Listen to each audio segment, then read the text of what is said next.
The emphasis was too fine to attract notice, but I remembered it after. "Then, my dear fellow, why not?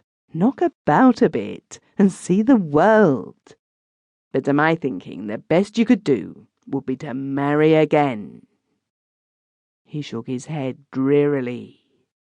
"Of course, it is a delicate matter to urge upon a widower, but you have paid the utmost ceremonial respect. 4 years, you know. The greatest stickler for propriety would deem it ample. It isn't that, Dick. I have a great mind to tell you rather a queer story." He puffed hard at his smoke and stared into the red coals in the pauses. "But I don't know what you'd think of it, or think of me." "Try me," I said. "I'll give you my opinion after, and you know I'm safe to confide in. I sometimes think I should feel better if I told it. It's queer enough to be laughable, but it hasn't been any laughing matter to me." He threw the stump of his cigar into the fire and turned to me, and then I saw how pale he was, and that a dew of perspiration was breaking out on his white face. "I was very much of your opinion, Dick. I thought I should be happier if I married again, and I went so far as to get engaged. But the engagement was broken off, and I'm going to tell you why. My wife was some time ailing before she died, and the doctors were in consultation. But I did not know how serious her complaint was till the last. Then they told me there was no hope, as coma had set in. But it was possible, even probable, that there would be a revival of consciousness before death, and for this I was to hold myself ready. I dare say you will write me down a coward, but I dreaded the revival. I was ready to pray that she might pass away in her sleep. I knew she held exalted views about the marriage tie, and I felt sure that if there were any last words, she would extract a pledge. I could not at such a moment refuse to promise, and I did not want to be tied. You will recollect that she was my senior. I was about to be left a widower in middle life, and in the natural course of things, I had a good many years before me, you see.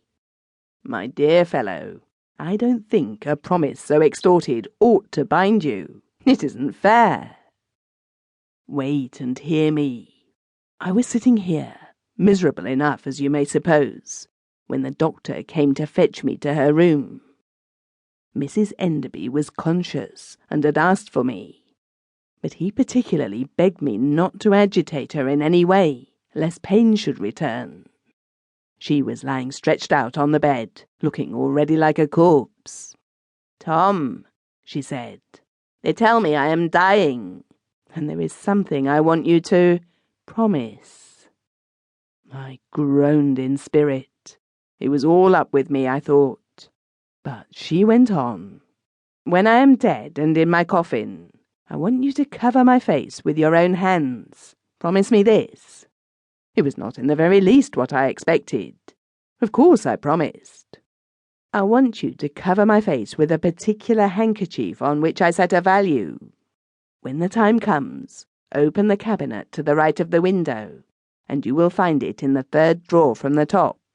You cannot mistake it, for it is the only thing in the drawer." That was every word she said, if you believe me, Dick. She just sighed and shut her eyes as if she was going to sleep, and she never spoke again. 3 or 4 days later, they came to ask me if I wished to take a last look, as the undertaker's men were about to close the coffin. I felt a great reluctance, but it was necessary I should go. She looked as if made of wax, and was colder than ice to touch. I opened the cabinet, and there, just as she said, was a large handkerchief of very fine cambric, lying by itself. It was embroidered with a monogram device in all 4 corners, and was not of a sort I had ever seen her use. I spread it out and laid it over the dead face, and then what happened was rather curious. It seemed to draw down over the features and cling to them, to nose and mouth and forehead, and the shut eyes.